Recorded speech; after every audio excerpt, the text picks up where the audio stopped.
প্রিয় লিসেনার্স, আশা করি সবাই ভালো আছেন।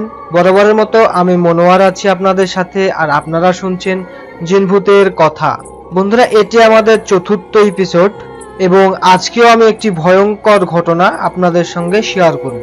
ঘটনাটি এরকম যে একজন ব্যক্তি খুব গভীর রাতে হসপিটাল থেকে বাড়ি ফিরছিল, সেই সময় তার সঙ্গে ঘটে যায় একটি ভয়ঙ্কর ঘটনা। আশা করি ঘটনাটি আপনাদের কাছে ভালো লাগবে, তাই ঘটনাটি পুরোটি শোনার জন্য আমি অনুরোধ জানাচ্ছি এবং মনোযোগ দিয়ে শোনার জন্য অনুরোধ করছি। তাহলে চলুন শুরু করি আজকের ঘটনা। সালটি 2006 এবং যার সঙ্গে ঘটনাটি ঘটে তার নাম হলো আকরাম। তার গ্রামের বাসা রাজশাহী জেলার দুর্গাপুর উপজেলাতে। তো সময়টা ছিল এরকম যে শীতকালের একটি সময়।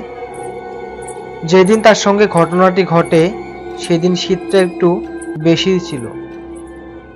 আকরাম ভাইয়ের মা, যেহেতু আকরাম ভাইয়ের মা মেডিকেলে ভর্তি ছিল এবং আকরাম ভাইয়ের মায়ের দেখাশোনা করার জন্য আকরাম ভাইয়ের বোন এবং আকরাম ভাইয়ের ওয়াইফ তার মায়ের সঙ্গে রাজশাহী মেডিকেলে ছিল।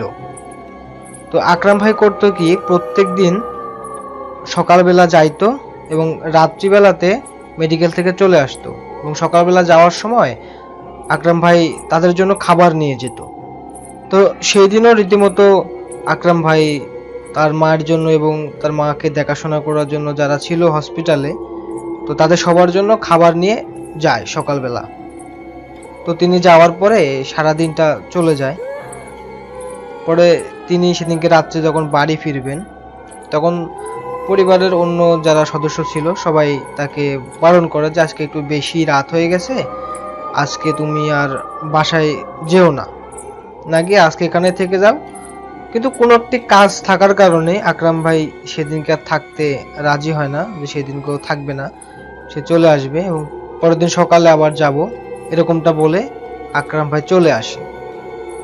তো আকরাম ভাই যখন আসে 2006 সালে, সেই সময় গাড়িটারি কিন্তু অত ছিল না, তো তারপরেও গাড়ি একটা পেয়ে যায়। তো সেই গাড়িটা শিবপুর পর্যন্ত আসে, মানে রাজশাহী থেকে শিবপুর বাজার পর্যন্ত সেই গাড়িটা আসে। তো আকরাম ভাই শিবপুর বাজারে নেমে যায়। যখন আকরাম ভাই শিবপুর বাজারে নামে তখন অলরেডি রাত 12টা পার হয়ে গেছে। তো আকরাম ভাই গাড়ি থেকে নেমে ওইখানে দেখে যে একটা ছিল, একটা ভ্যানওয়ালা। তখন তো ওই অটো ভ্যানগুলো ওরকম ছিল না, তখন সেই সময় ছিল হলো পায়ে চালিত যে ভ্যান। তো ওইরকম একটা ভ্যান সে দেখতে পায় এবং ভ্যানটির ওপরেই তার ভ্যানটির যে মালিক, সেই মালিকটা শুয়ে আছে। তো যেহেতু আকরাম ভাইয়ের ফিরতে অনেক রাত হয়ে গেছে এবং রাত্রের বেলা অন্য কোনো গাড়িও যেহেতু পাওয়া যাবে না, সেহেতু সে ওই ভ্যানওয়ালাটিকে ডাকে এবং ডেকে বলে যে সে দুর্গাপুর যাবে কিনা। ভ্যানওয়ালা রাজি হয় যে আমি দুর্গাপুর যাব, কিন্তু আমাকে 100 টাকা ভাড়া দিতে হবে। তখন আকরাম ভাই ভাবে যে রাত্রিবেলা এখন তো আমি ওর অন্য কোনো গাড়িও পাবো না, যেহেতু একটা গাড়ি পেয়েছি সেহেতু আমি চলে যাই। তো আকরাম ভাই আর তার সঙ্গে কোনো দাম দর না করে ভ্যানওয়ালাটিকে বলে তাহলে চলুন আমাকে দুর্গাপুরে রেখে আসেন। তো তখন ভ্যানওয়ালা আকরাম ভাইকে ভ্যানে বসায় নিয়ে সে ভ্যানটা নিয়ে যাইতে থাকে। শিবপুর বাজার থেকে তাদের গন্তব্যস্থান হলো দুর্গাপুর বাজার। তো শিবপুর থেকে যখন রওনা দেয়, শিবপুরের পরে যে গ্রামটা পড়ে সেই গ্রামটার নাম হলো বাঁশপুকুর। তারা বাঁশপুকুরে চলে আসে। বাঁশপুকুর আসা পর্যন্ত তাদের সাথে কোনো রকম ঘটনা ঘটে নাই, কিন্তু বাঁশপুকুর পার হওয়ার পর থেকে তাদের সঙ্গে ঘটনা শুরু হয়।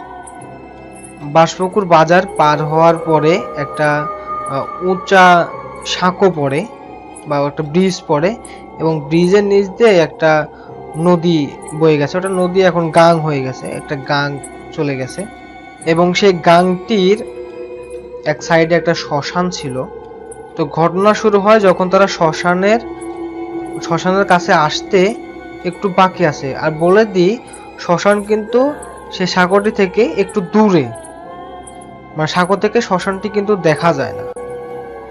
তো তারা যখন সাঁকোর কাছাকাছি আসে তখন থেকে অ্যাকচুয়ালি ঘটনাটি শুরু হয়। ওই ভ্যানালাটির ভাষ্যমতে যে অন্যান্য দিন তিনি যেভাবে সাঁকোর উপরে ওঠেন যতটা শক্তি লাগে, সেই দিন মনে হচ্ছিল তার থেকে দ্বিগুণ শক্তি দিয়েও ভ্যানটাকে তিনি নড়াতে পারছেন না। মানে তিনি তার শরীরের যতটুকু শক্তি আছে পুরোটা প্রয়োগ করতেছে যেন ভ্যানটা যাতে তিনি নড়াইতে পারে, কিন্তু ভ্যানালাটি তার শরীরের সমস্ত শক্তি দিয়েও ভ্যানটাকে মনে হচ্ছে নড়াতেই পারতেছে না। মানে সাঁকোর উপরে যে উঠবে বা ব্রিজের উপরে উঠবে, পারতেছে না। তখন ভ্যানালাটি মনে করে হয়তোবা আমার ভ্যানের টায়ারের মানে হাওয়াটা মনে হয় কম আছে, মানে চাকার হাওয়াটা মনে হয় কম আছে, এই জন্য আমি নড়াইতে পারতেছি না, এরকমটা মনে করে। আর তার যে ছিল ভ্যান ছিল, ভ্যানের মধ্যে একটা হারিকেন ছিল, মানে ভ্যানের নিচে একটা হারিকেন ছিল, ওই হারিকেনের আলোতেই তারা যাচ্ছে। আর আকরাম ভাইয়ের কাছে কোনো লাইট ছিল না, শুধুমাত্র একটা গ্যাস লাইট ছিল। আগে এক ধরনের গ্যাস লাইট পাওয়া যায়, তো সেই গ্যাস লাইটে আলো জ্বলতো, মানে এক সাইডে গ্যাস থাকতো আর এক সাইডে মানে লাইটের একটা সিস্টেম করা ছিল, টর্চ লাইটের একটা বাল্ব দিয়ে ছোট একটা ইয়ের মতন, মানে কোনো রকম পথ দেখা যায় আর কি, এরকম একটা লাইট তার কাছে ছিল। আর এই লাইটটা রাখার কারণ হলো আকরাম ভাই যেহেতু বিড়ি সিগারেট খাইতো, এই জন্য তিনি এই লাইটটা রেখেছিল। তখন আকরাম ভাই ভ্যান থেকে নেমে ভ্যানটাকে দুজনে মিলে ঠেলে সাঁকোর উপরে ওঠানোর পরে তারা আবার চলতে থাকে। যখন আকরাম ভাই নামে তখন তার মনে হলো যে কোনো একটি গরম হাওয়া তার শরীরের মধ্যে লাগলো, এরকমটা মনে হলো। তো তিনি এটাকে স্বাভাবিক ভাবলেন, অতটা কিছু মনে করেন না। কিন্তু তার একটু অস্বাভাবিক মনে হয়েছিল, যেহেতু শীতের রাত, আর শীতটাও সেদিনকে অনেক বেশি, কুয়াশা সে সময় খুব একটা বেশি ছিল না, কিন্তু শীত ছিল অনেক। তার এরকমটা মনে হয় যে কি ব্যাপার, এরকম হলো কেন। পরক্ষণে তিনি আবার ভাবেন যে না, এটা কোনো অস্বাভাবিক কোনো ব্যাপার না, এটা হইতে পারে, হয়তোবা এটা আমার মনের ভুলও হইতে পারে, এরকমটা তিনি মনে করেন। তো তারা আবার ভ্যান নিয়ে রওনা দেন এবং ভ্যান চলতেছে, এবং এর মধ্যে আর কোনো রকম সমস্যা হয় নাই। তো তারা আস্তে আস্তে পালি বাজারে চলে আসে। পালি বাজার পার হওয়ার পরে তো তারা পালি বাজারও পার হয়ে যায়। পালি বাজার পার হওয়ার পরে একটি হিন্দু পাড়া আসে, যেটা জয়কৃষ্ণপুর বাজারটি পার হওয়ার পরে একটা হিন্দু পাড়া আছে। তো তারা হিন্দু পাড়া পার হওয়ার পরে রইপাড়া আসে। তো তাদের সঙ্গে পরবর্তীতে যে ঘটনাটি শুরু হয় সেটা হলো রইপাড়া পার হওয়ার পর থেকে। বলে দিই এখানে যে রইপাড়া পার হওয়ার পর থেকে কিন্তু শুধু মানে বিলের মধ্যে দিয়ে রাস্তাটি চলে গেছে। তো তারা রইপাড়া পার হওয়ার পর থেকে তাদের সঙ্গে ঘটনা শুরু হয়।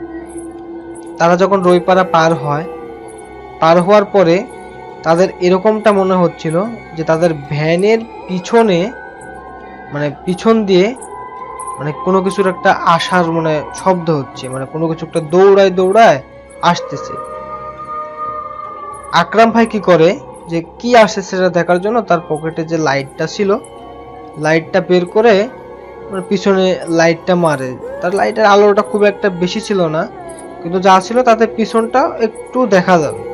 তো লাইটটা যখন মারে দেখে কিছুই নেই, এবং আকরাম ভাই জানতো যে এই বিলের এই রাস্তাটায় অনেকের সাথে অনেক ঘটনা ঘটেছে। যখন এরকমটা আকরাম ভাইয়ের মনে হয় যে এই রাস্তাতে তো অনেকের সাথে অনেক রকম ঘটনা ঘটেছে, তখন আকরাম ভাইয়ের মনে মনে একটু ভয় লাগা শুরু হয়। তখন তিনি কি করেন, তার পকেট থেকে সিগারেট বের করে তিনি একটা সিগারেট ধরান এবং ভ্যানালাটিকে একটা সিগারেট দেন। তো ভ্যানালাও সিগারেট খাচ্ছে, উনিও সিগারেট খাচ্ছে, দুজনে যাচ্ছে। তারা যখন বিলের মাঝামাঝি অবস্থায় আসে, তখন ওই রাস্তাটার আবার দুই ধার দিয়ে প্রচুর গাছ ছিল, এবং গাছটা এমন যে ইউ আকৃতির মনে হয়ে আছে উপর দিয়ে, মানে উপর দিয়ে মনে হবে যে আপনার হচ্ছে ইয়ে করা, চাল করা আছে, মানে দুই ধারের কাজ গিয়ে রাস্তার মাঝখানে মিলিত হয়ে এমন একটা পরিবেশ মানে হয় যে মানে চাল করা আছে এরকম মনে হয়। এবং যদি দিনের বেলা যাওয়া যায় তাহলে ওই রাস্তাতে কিন্তু ওই গাছপালা থাকার কারণে রোদ পড়তো না বা সূর্যের আলো রাস্তায় কিন্তু পড়তো না, সুন্দর একটা ইয়ে ছিল। কিন্তু এখন গাছগুলো কেটে ফেলছে, গাছগুলো ক্লিয়ার করে এখন শুধু রাস্তাই, এখন আর ওইরকম কোনো গাছপালা নেই। একসময় গাছ ছিল, 2006 সালের দিকে গাছ ছিল, কিন্তু গাছগুলো কেটে ফেলা হয়েছে 2019 সালে 20 সালে গাছগুলো সব কেটে ফেলছে। তো তারা যখন বিলের মাঝখানে চলে আসে তখন তাদের মনে হলো যে সামনে একটি কোনো মানে গাছ থেকে, মানে গাছের আড়াল থেকে কোনো একজন সাদা, মানে সাদা পোশাকধারিত কোনো লোক মানে গাছের পাশে দাঁড়িয়ে আছে, এরকমটা তার মানে তিনি দেখলো, আকরাম ভাই দেখলো যে কোনো একটা লোক ওই গাছের পাশে দাঁড়িয়েছিল এবং গাছের আড়ালে চলে গেল। তখন তিনি ভ্যানালাটিকে বলল যে ভাই আপনি কি কিছু দেখেছেন? ভ্যানালাটি বলল না তো ভাই, আমি তো কিছু দেখি নাই। তখন বললো যে সামনে এরকমটা মনে হলো আমার। তখন ভ্যানালাটি বলল ভাই এগুলা ভাইবেন না, না ভেবে আপনি আপনার মতন দোয়া কালাম পড়তে থাকেন আর আমি ভ্যান টানতে থাকি, আল্লাহর রহমতে আমরা চলে যাব।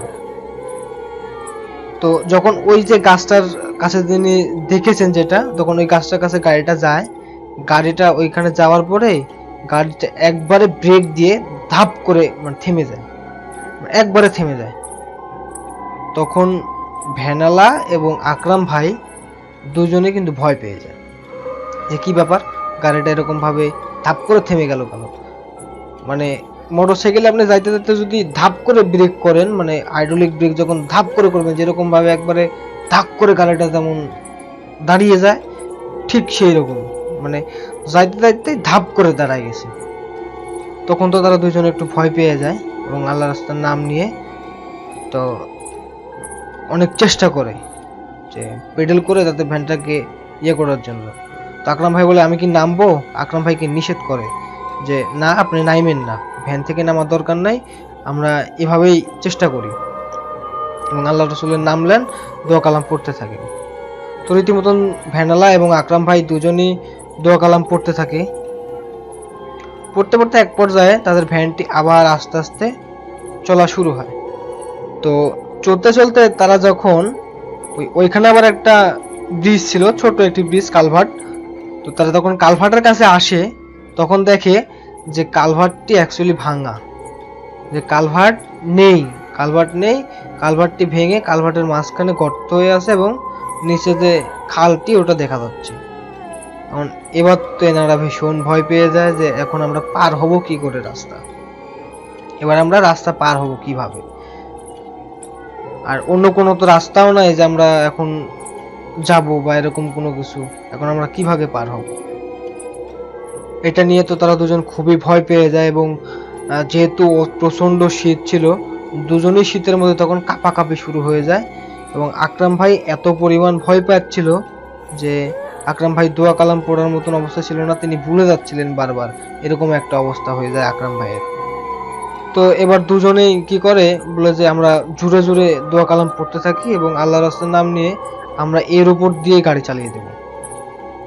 মানে তারা একসময় ভেবেই নেয় যে আমরা আজকে আর বাড়ি ফিরতে পারবো না, মরে যাব, আর মরে যদি যাইও এর উপর দিয়ে আমরা গাড়ি চালিয়ে একবার শেষ চেষ্টা করে দেখব, এটা মনে করে তারা জোরে জোরে দোয়া কালাম পড়ে চোখ বন্ধ করে তার উপর দিয়ে গাড়ি চালিয়ে তারা বৃষ্টি পার হয়ে চলে যায়। এবং তারা যখন বৃষ্টি পার হয়ে চলে যায় তখন পিছন থেকে মনে হয় আর্তনাদ, চিৎকার, কান্না, হাসি সবকিছু একসাথে তাদেরকে ঘিরে ধরতেছে, মানে সবকিছু তাদেরকে একসাথে ঘিরে ধরে। তো তারা ভীষণ ভয় পাচ্ছে এবং ভ্যানালাটি আকরাম ভাইকে বারবার বলে যে আপনি পিছনে তাকাবেন না, আমিও পিছনে তাকাবো না, আমরা শুধু সামনের দিকে খালি গাড়ি নিয়ে খালি যাইতে থাকবো, আমরা এখন পিছনে আর তাকাবো না। তো যেভাবে সেই কাজ, তারা প্রচন্ড গতিতে চেষ্টা করে যে গাড়িটাকে নিয়ে যাইতে। আসলে তাদের ভ্যানটি তো আসলে পা ভ্যান, যতই চেষ্টা করুক অত গতিতে তো যাইতে পারবে না, তারা তাদের শক্তি যতটুকু অতটুকু ইয়েতে তারা যাওয়ার চেষ্টা করে। তারা তখন যাইতে যাইতে আবার আরেকটি ঘটনা ঘটে। এইবার তারা দেখে যে সামনে থেকে কোনো কিছু একটা আসতেছে, যেটার আকৃতি অনেকটা শিয়ালের মতো, এবং তার যে চোখগুলো একেবারে মানে কি বলবো আগুনের গোলার মতো, এরকম একটা জিনিস তার সামনে থেকে তাদের ভ্যানের দিকে দৌড়ায় চলে আসতেছে। আর এইটা দেখার পরে কিন্তু দুইজনই ভীষণ ভয় পেয়ে যায়, এবং এতটা ভয় পেয়ে যায় যে তিনি ভ্যান থেকে সেন্সলেস হয়ে, যিনি ভ্যানালা তিনি পড়ে যান, এবং আকরাম ভাই ভ্যানের উপরে তখনও সেন্সলেস হয়নি। কিন্তু ভ্যানালা যখন দেখছে যে সেন্সলেস হয়ে গেছে, তখন আকরাম ভাইও তাকে নিজেকে ধরে রাখতে পারেনি। তখন আকরাম ভাইও সেন্সলেস হয়ে তিনি ভ্যানের উপরে পড়ে থাকেন, আর ভ্যানালাটি সেন্সলেস হয়ে ভ্যানের নিচে পড়ে থাকে। তো পরের দিন আবার ছিল দুর্গাপুরের হাট থাকার কারণে যারা হাটে জিনিসপত্র বিক্রি করবে তারা সকাল সকালে রওনা হয়, এবং অনেকে আছে যারা খুব সকালে রওনা হয়, মানে মানে রাত থাকতেই, রাত 4টা 4:30 দিকে দেখা যাচ্ছে যে অনেকে হাটে আসা শুরু করে, যেহেতু অনেক বড় একটি হাট, দুর্গাপুরের হাট একটু বড় হাট। তো কিছুজন হাটে আসছিল, তারা কাপড়ের ব্যবসা করে। তো তারা হাটে আসার সময় দেখে যে দূরে একটি ভ্যানটির উপরে কেউ পড়ে আছে এবং ভ্যানটির নিচে কেউ পড়ে আছে, এবং তারা এসে তাদেরকে ধরাধরি করে নিয়ে যায়। তখনও তারা আকরাম ভাই এবং সেই ভ্যানালাটি সেন্সলেস অবস্থায় ছিল। তো তাদের যে গাড়িটা ছিল সেটা একটি ছিল হচ্ছে ওদের ইঞ্জিন চালিত যে ইয়েগুলো ছিল, বড় যে ভুটভুটিগুলো ছিল, আমাদের এলাকায় এগুলোকে ভুটভুটি বলা হয়, অন্য এলাকায় কি বলে এটা জানি না, মানে শ্যালো মেশিন দিয়ে যেগুলো চলে আর কি। তো ওই গাড়িতে করে তাদেরকে নিয়ে যায় মেডিকেলে নিয়ে যায়, দুর্গাপুর মেডিকেলে। তো মেডিকেলে নিয়ে যাওয়ার পরে তাদের জ্ঞান আসে সকালের দিকে তাদের যখন জ্ঞান আসে তখন তো এমনিতে কান্নার একটা রোল পড়ে গেছে। আকরাম ভাইয়ের মা যেহেতু মেডিকেলে ভর্তি, আবার আকরাম ভাইয়ের এই অবস্থা, তার পরিবার থেকে লোকজন আসে, সেসব কান্নাকাটি শুরু করে। এক পর্যায়ে যখন আকরাম ভাইয়ের জ্ঞানটা ফিরে, তখন তাকে জিজ্ঞেস করা হয় যে আসলে তাদের সাথে কি হয়েছিল। তখন আকরাম ভাই এবং সেই ভ্যানালাটি সবাইকে সবকিছু বলে। তো সবাই সবকিছু শোনার পরে আসলে বুঝতে পারে যে এদের সাথে আসলে কি হয়েছে, কারণ সেই রাস্তা নিয়ে অনেক গল্পই আছে, অনেকের সাথে অনেক ঘটনা ঘটেছে। তো আকরাম ভাই এবং সেই ভ্যানালাটিও তাদের শিকার হয়। তারপরে দেখা যায় যে আকরাম ভাইয়ের গায়ে অনেক জ্বর, তো তার চিকিৎসা করা হয় এবং একজন কবিরাজকে ডাকা হয়। কবিরাজ এবং তার পরিবারের লোকজন সবাই মিলে তাদেরকে বাসায় নিয়ে যায়, যার যার বাসায় নিয়ে যাওয়ার পর কবিরাজ তার চিকিৎসা শুরু করে, এবং আকরাম ভাইকে 2টি তাবিজ দেয়, এবং সেই ভ্যানালাটিকেও 2টি তাবিজ দেওয়া হয়, একটা হাতে বাঁধতে বলে এবং একটি কোমরে। হাতেরটা কিছুদিন বাঁধলেই হবে, কিন্তু কোমরেরটা তাদের সঙ্গেই থাকতে হবে, এটা বলে দেয়। তো তাবিজ করার পরে তাদের সঙ্গে আর পরবর্তীতে কোনো ঘটনা ঘটে নাই। এখন ভ্যানালা এবং আকরাম ভাই দুজনেই অনেক ভালো আছেন, এবং আমি যে ঘটনাটি এখন আপনাদেরকে বললাম এটি আকরাম ভাইয়ের মুখ থেকেই শোনা, এবং সেই ভ্যানালাটিকেও পরবর্তীতে আমি খুঁজে বের করেছিলাম, সে এখনো জীবিত আছে। তো পরবর্তীতে আমি ওই ভ্যানালাটির কাছেও যাই, গিয়ে তার কাছ থেকেও এই সেম গল্পটি আমি শুনি, এবং তাদেরকে বলি যে আমি আমার এই চ্যানেলটিতে আপনাদের এই ঘটনাটি প্রচার করব, এবং তাদের অনুমতি সাপেক্ষেই আমি ঘটনাটি আপনাদের কাছে নিয়ে এসেছি। তো এটাই ছিল আমার স্টোরি, আশা করি আপনাদেরকে ভালো লেগেছে। যদি ভালো লেগে থাকে তাহলে অবশ্যই ভিডিওটিতে একটি লাইক দিবেন এবং কমেন্ট করে আপনার মন্তব্য জানিয়ে দেবেন। যদি আপনি এই ধরনের ভৌতিক ঘটনাগুলো শুনতে পছন্দ করে থাকেন তাহলে অবশ্যই জিনভূতের কথা চ্যানেলটিকে সাবস্ক্রাইব করবেন এবং পাশে থাকা বেল বাটনটি প্রেস করে দিবেন আমাদের ভিডিওর নোটিফিকেশন সবার আগে পেতে। তো দেখা হচ্ছে নেক্সট এপিসোডে, সে পর্যন্ত সবাই ভালো থাকবেন, সুস্থ থাকবেন এবং জিনভূত কথার সঙ্গেই থাকবেন। আল্লাহ হাফেজ।